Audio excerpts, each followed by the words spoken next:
Hi, this is Mike. Welcome. I'm glad you're here. Well, what I'd like to do in this video is give you ideas for putting things on your dry erase board behind you as a backdrop, whether you're posting your videos to YouTube or Vimeo, on your website, your blog, on Facebook, wherever. Having a nice backdrop behind you can make a big difference. Keep people tuned in to what you're talking about. Keep them interested. Well, the first thing is just use what I call bulleted talking points. Okay, let's take a look. Well, all I did was take my marker board, and up at the top I put a big title and I outlined letters to make them a little bit bigger, and I put about 5 talking points, in there, and I saved room off to the left so I could stand in front of my board and discuss those. Okay, so that's the first idea. Hey, this is Mike. Very quickly, when you go through my video, you're going to see places where I've done some things like this, where I've put some graphics on the board, done lettering, done shading like this. You'll see places where I've got a bunch of graphics on the board, and again, the lettering and so on and so forth, how I do shading on different things. Well, if you're interested in learning exactly how I get all those things on my board, I've got 3 videos. One shows you how to make your own huge marker board for under $15. The second video is how I do the cool lettering and graphics on my whiteboard. And then the third video is how to shade the graphics that you put on the board to make them stand out. Okay, and if you go to the link in the description below, or just go to the link that's shown at the bottom of this page, you can see me doing this live and learn how I do all these things. Okay, well, let's build on what we just talked about with talking points. Okay, and this involves what I call speed writing, and it's kind of neat. Let's take a look at how you could do this. Okay.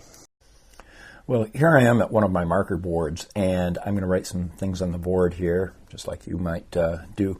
But you can see this is so painfully slow that whenever you have your back to your audience, to your viewers, they lose interest quickly.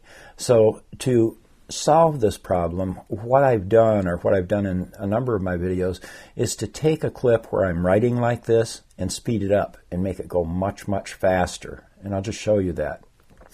So right here, this is that clip, and I sped it up, and I'll show you how I did that in a second, but I sped it up, so instead of taking 3 or 4 minutes to write all this stuff out on the board, don't worry about what it is, but yeah, you can speed it up so that instead of taking 3 or 4 minutes, it may only take, 20 seconds or whatever, and you can see how fast this goes, and it minimizes the amount of time that you have your back to your audience. Well, here's how to speed up your video clip, okay? And what I've done right here, I'm in ScreenFlow. I use ScreenFlow to edit most of my videos. Sometimes I use Adobe Premiere Pro. But what I'm doing, this is me writing what I just showed you on the board at that very slow speed. It's a normal speed, but it comes through very slow.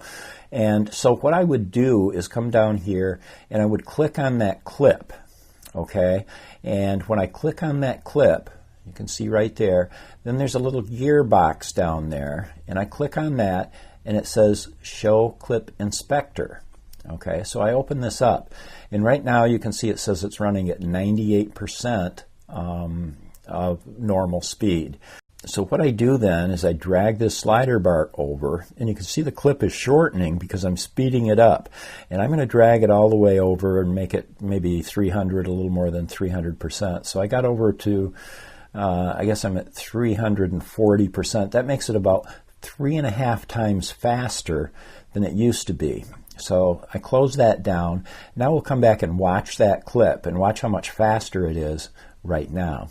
Okay, so that's how I speed it up. You can speed it up more than that, or maybe not quite that much, whatever you want to do. But again, it can take a long video clip and shorten it up while you're writing on the board, and that's a good thing to do. Okay, so that's how that works. Well, you've probably seen this in a lot of videos. There's a good way and a bad way, an easy way and a better way to do this, but it involves creating what I call thought bubbles, and these just allow you to outline what you're going to be talking about in your video and create a cool backdrop for you. So let's see how that can work. All right.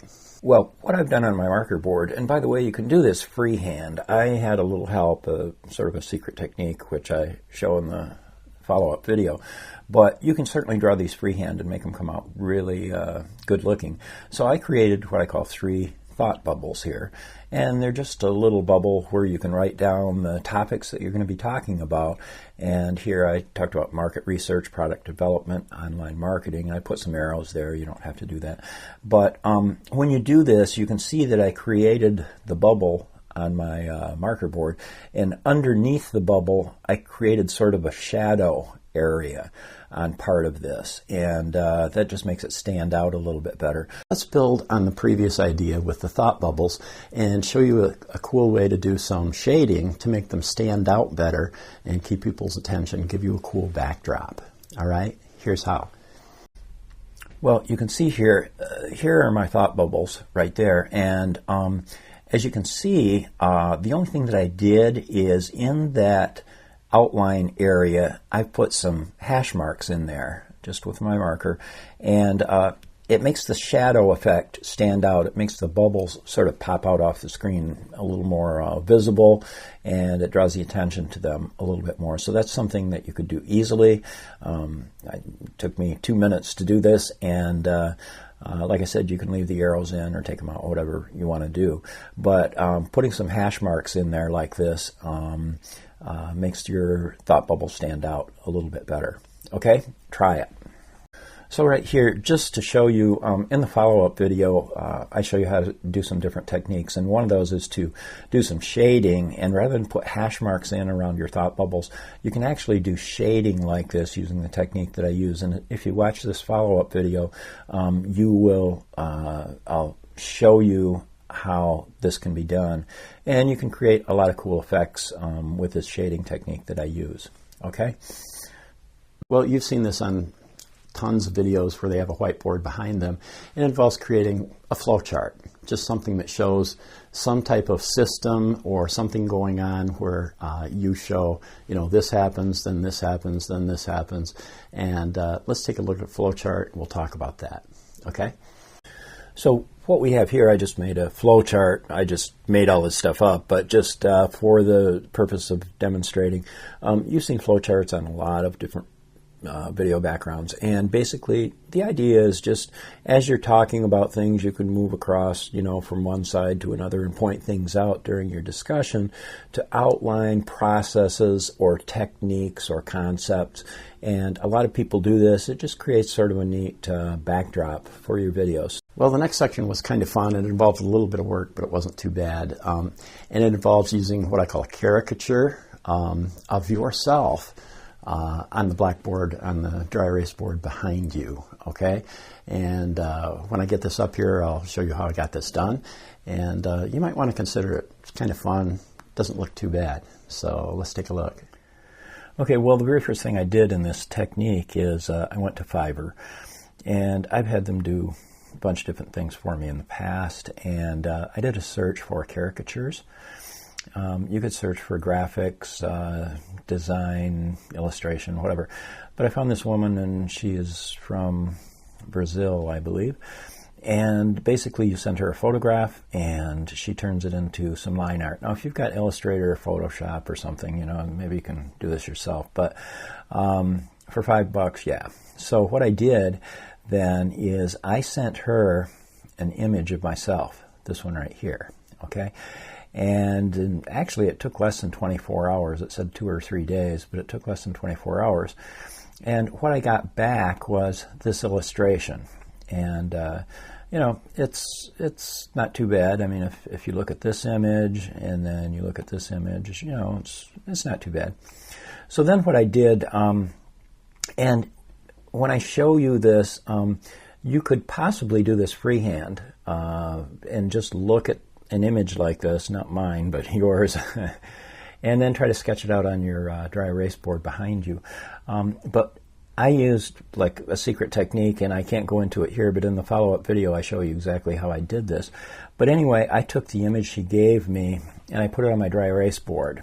And no, it's not perfect, but it's not too bad. I'm not the best looking guy in the world, and you know, for me, that's okay. So like at the start of a video or the start of a webinar or whatever you're doing, you could do something like this and put your own image up there and then do some lettering. And I just did the lettering, with an expo marker there, and you could use that. So if you get my follow-up video at the link below this video you're watching now, and it's free, I show you exactly how I get images like that and how I do the lettering up on my board. But that's kind of a neat idea. You can think about it. Okay, good. You may not be able to use this, but I've got a regular dry erase board behind me. Then I've got a magnetic dry erase board over here. We'll take a look at that. And if you have a magnetic dry erase board, this can be a cool technique, and it looks quite fabulous. Okay, let's see. So here we are. Now, what I've done is I have a magnetic marker board behind me, and you can see all those things on the marker board behind me. That's not done with a expo marker or anything. What I really did to get these up here, let me just show you, is I made some designs that I wanted, and I printed them out on my printer on 8.5 by 11 sheets of paper, color. And then, and then I cut them out so that they would fit on some pieces of foam core cardboard. That's, it's about 1/4 of an inch thick, and it's cardboard on the outside, and there's some foamy stuff inside. So then I took an X-Acto knife, a little razor knife, and I cut those pieces of cardboard so they would fit right behind the pieces that I'd cut out. And on the back, I put some magnetic strips. Now, you can get these through Amazon or any office supply store. One side is sticky, and the other side is magnetic. And you can cut, it comes in a ribbon or in sheets, but I got a ribbon of this, and then you cut them to the length you want. And I stuck these on the back, and then I could turn them over and stick them on my magnetic marker board, and they would stay. And that's how I got all those things on the back. And it makes kind of a neat backdrop. Again, you have to have a magnetic marker board to make this work, and if you do, that's kind of a cool idea. You might want to think about it. Okay, good. Hey, this is Mike again. Thank you for watching my video. I really appreciate it. It was nice to connect with you, and great wishes for tremendous success with the projects that you work on. If you'd like to get my follow-up video, again, go to infoproductearnings.com/graphics.html, and you can see me do this live, how I draw the images on my board, how I get them up there so that they look pretty good, how I do the shading, how I do the lettering that comes out almost perfect. It's all lined up, and the headlines and things like that. You can stop by there, and it's free. Doesn't cost you a penny. So stop by and check it out. Again, best wishes for tremendous success with whatever you're doing online, and keep in touch. Okay? Thank you. Goodbye.